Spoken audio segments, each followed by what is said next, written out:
Assalamualaikum warahmatullahi wabarakatuh. Hai teman-teman semuanya, kembali lagi di channel aku, Ivon Margiati. Oke, kali ini kita masih membahas tentang materi atau kisi-kisi untuk teman-teman yang daftar formasi Arsiparis, baik Arsiparis terampil maupun Arsiparis ahli. Nah, materi yang akan kita bahas kali ini adalah tentang bimbingan teknis atau BIMTEK kearsipan. Banyak banget teman-teman yang request tentang materi ini ya. Nanti kita akan bahas bareng-bareng, tapi sebelumnya buat teman-teman yang belum klik tombol subscribe, silahkan klik dulu tombol subscribe-nya supaya aku makin semangat bikin konten untuk kalian semuanya. Dan silahkan juga like, komen jika ada yang ingin ditanyakan atau ingin sharing-sharing dengan teman-teman yang lain. Boleh juga follow Instagram aku di Ivon Margiati. Silahkan DM juga kalau ada yang ingin ditanyakan.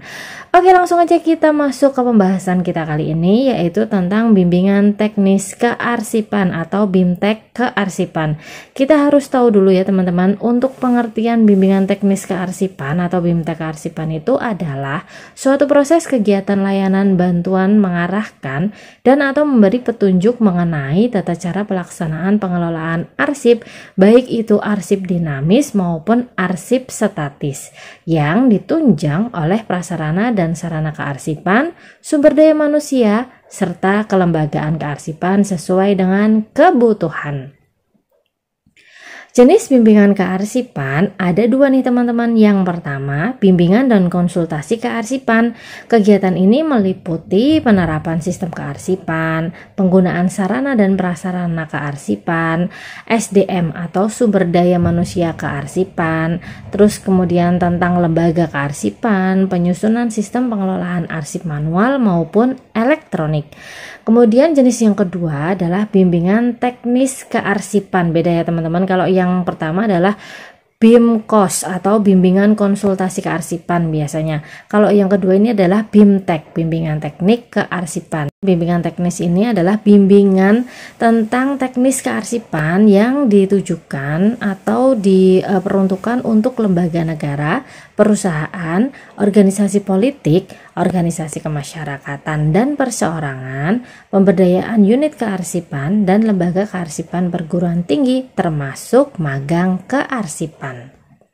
Untuk jenis-jenis BIMTEK kearsipan ada 9 nih teman-teman. Yang pertama ada BIMTEK tata naskah dinas.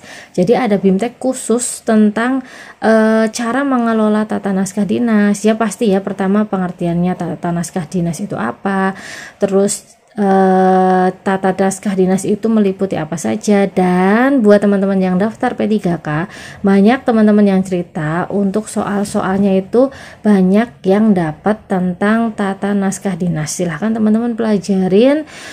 Di video aku sebelumnya sudah aku bahas juga tentang tata naskah dinas, aku bikin 2 part, silahkan tengok lagi di video aku sebelumnya. Kemudian ada yang kedua BIMTEK pengurusan surat. Ini ada khusus sendiri BIMTEK pengurusan surat. Jadi jenis-jenis surat itu apa, pengertian surat itu apa, terus tujuan surat itu apa, macam-macam surat itu kan banyak teman-teman. Nanti di situ dalam BIMTEK itu nanti akan dijelaskan secara detail. Kemudian yang ketiga ada BIMTEK pengelolaan arsip aktif. Nah, ini udah kita bahas juga di video aku sebelumnya, boleh teman-teman buka lagi. Yang keempat ada BIMTEK pengelolaan arsip inaktif, juga udah aku bahas, silahkan teman-teman tengok lagi di video sebelumnya. Yang kelima ada BIMTEK penyusutan arsip. Keenam BIMTEK penyusunan JRA. JRA adalah jadwal retensi arsip. Kemudian yang ketujuh ada BIMTEK pengelolaan arsip berbasis IT. Nah, sekarang untuk pengelolaan arsip itu sudah merambah atau bukan merambah ya.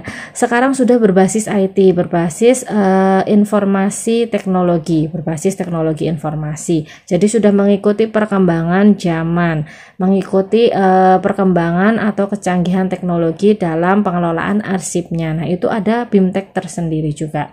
Kemudian yang kedelapan ada BIMTEK pengelolaan arsip statis. Ini juga udah aku bahas di video aku yang kemarin. 9 BIMTEK pengelolaan arsip pandemi COVID-19. Nah, ini ada jenis-jenis BIMTEK kearsipan ya teman-teman. Kemudian nih aspek bimbingan kearsipan. Ini yang paling penting. Aspek apa saja sih yang ada dalam bimbingan kearsipan itu yang pertama adalah sistem, teman-teman. Tak taruh di tengah ya, sistem. Nah, sistem ini adalah cara menata dan mengelola arsip yang dapat menjamin keutuhan, keautentikan, dan keterpercayaan arsip yang tercipta. Kemudian aspek yang kedua adalah kita naik ke organisasi. Organisasi ini meliputi optimalisasi lembaga sesuai dengan kebutuhan, optimalisasi fungsi, optimalisasi program-program kearsipan. Kemudian yang keempat adalah optimalisasi kegiatan kearsipan. Kemudian ada aspek yang ketiga adalah SDM atau sumber daya manusianya. Bagaimana pemenuhan kecukupan kebutuhan arsiparisnya, terus kemudian penyebaran dan pemberdayaan arsiparisnya, kemampuan teknis dan pegawai yang ditugasi sebagai pengelola kearsipan itu seperti apa. Kemudian ada pola karir dan kesejahteraan. Kemudian yang keempat ada sarana dan prasarana. Sarana dan prasarana kearsipan ini ada sarana dan prasarana pada kearsipan arsip konvensional ya teman-teman, seperti contohnya gedung penyimpanan arsip, peralatan kearsipan, terus sarana kearsipan media baru. Sekarang kan udah ada sarana kearsipan media baru ya teman-teman. Ini juga aku bahas di video aku yang pembinaan kearsipan, kalau nggak salah itu di situ ada keterangannya. Contohnya kayak reel to reel tape, telesin dan lain-lain. Terus untuk sarananya, sarana kearsipan teknologi informasi itu meliputi perangkat input komputer, perangkat proses komputer, perangkat output komputer dan lain-lain. Kemudian aspek yang kelima adalah pendanaan atau anggaran. Dalam suatu BIMTEK itu pasti anggaran itu pasti dibutuhkan ya teman-teman. Nah, pendanaan ini atau pengalokasian anggaran dengan mendasarkan pada landasan-landasan formal yang dapat memperkuat ditetapkannya program-program kearsipan. Jadi aspek BIMTEK itu ada 5 ya teman-teman. Kemudian kita lanjut ke persyaratan SDM yang dapat melakukan BIMTEK atau bimbingan teknis kearsipan. Jadi untuk SDM-nya yang akan mengikuti atau melaksanakan BIMTEK, yang pertama harus memenuhi persyaratan 1.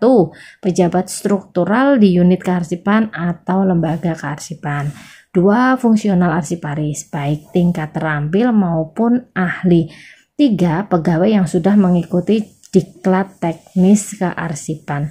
Dan sekali lagi aku ingetin ke teman-teman semuanya, kalau untuk belajar soal-soal kearsipan atau materi kearsipan, silahkan teman-teman pelajarin video aku tentang kearsipan yang pertama kali aku upload. Nah, sebenarnya untuk soal kearsipan di PNS maupun P3K itu materinya sama, yaitu tentang atau bidang kearsipan. Jadi teman-teman boleh pelajarin video aku tentang SKB kearsipan, SKB arsiparis yang awal aku upload itu sama aja isinya. Jadi teman-teman jangan belajar di materi atau video-video aku yang terakhir aja. Semoga video ini bermanfaat untuk teman-teman semuanya. Mungkin kali ini aku share sedikit tentang BIMTEK ya teman-teman. Nanti insya Allah akan aku bikin lagi konten yang lain. Oke, sampai di sini dulu ya teman-teman video aku tentang materi bimbingan teknis kearsipan. Semoga video ini bermanfaat untuk kalian semuanya. Dan terima kasih buat teman-teman yang sudah menyimak dan dukung channel aku dengan cara klik tombol subscribe, like dan komen. Dan buat teman-teman yang belum klik tombol subscribe, silahkan klik dulu tombol subscribe-nya supaya aku makin semangat bikin konten untuk kalian semuanya.